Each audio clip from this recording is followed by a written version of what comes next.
কালী পুজোর দিন বাজার থেকে বড় মার জন্য একটা জবা ফুলের মালা নিয়ে এসেছিল, তাই ওকে বললাম তুমি স্নান করে জবা ফুলের মালাটা মাকে পরিয়ে দাও। Hi guys, welcome back to my YouTube channel. সবাইকে দীপাবলির আন্তরিক প্রীতি ও শুভেচ্ছা। বড়দের আমার প্রণাম রইল, আর ছোটদের জন্য আমার ভালোবাসা।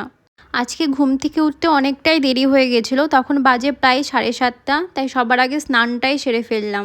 আজকে বিকেলে একটু ঘুরতে বেরোবো, এর জন্য শ্যাম্পু করে নিয়েছি। আর বাবুর এই লুঙ্গিগুলো অনেক নোংরা হয়েছিল, এর জন্য স্নান করতে যাওয়ার সময় ওয়াশিং মেশিনে দিয়ে দিয়েছিলাম, সেগুলো এখন মেলে দিচ্ছি।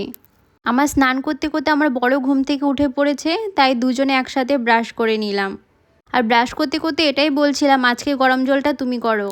আমার কথা শুনে ও গরম জল করে নিয়ে আসলো, আর এখন দুজনে মিলে দেখো বসে বসে চা খাচ্ছি।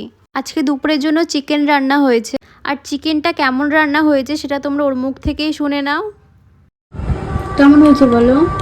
ভালো। এদিকে তাকিয়ে বলো। খুব সুন্দর। এরপর খেয়ে দিয়ে ঘুমিয়ে পড়েছিলাম। আর সন্ধ্যের সময় দেখো মা কি সুন্দর মোমবাতি প্রদীপ জ্বালিয়েছিল। আর এই যে আমাদের ভোলানাথ, আর ও এখানে যে 14 পুরুষের মুখে বাতি দেওয়া যে কনসেপ্টটা আছে সেটাই করছিল।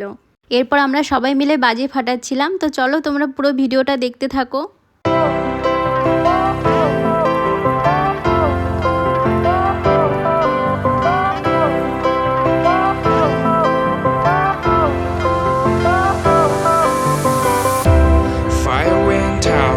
Lights went down when you feel lost in your shadow.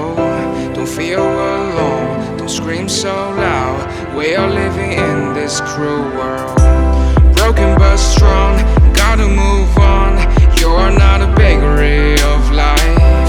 Equip my বাজি ফাটিয়ে আমরা ঘরে চলে এসেছি। আর ও আমার বোন পিসির মেয়ে, ওকে আমি জিজ্ঞাসা করছিলাম আমার ভিডিও দেখতে তোর কতটা ভালো লাগে। ও হাত দিয়ে দেখাচ্ছিল এতটা ভালো লাগে। আর ও তোমাদেরকে বলছিল সাবস্ক্রাইব করবে, লাইক করবে। তো তোমাদের এই ভিডিওটা ভালো লাগলে অবশ্যই লাইক কমেন্ট শেয়ার করবে, আর প্লিজ সাবস্ক্রাইব করবে। তো আজকের জন্য এইটুকুই, টাটা।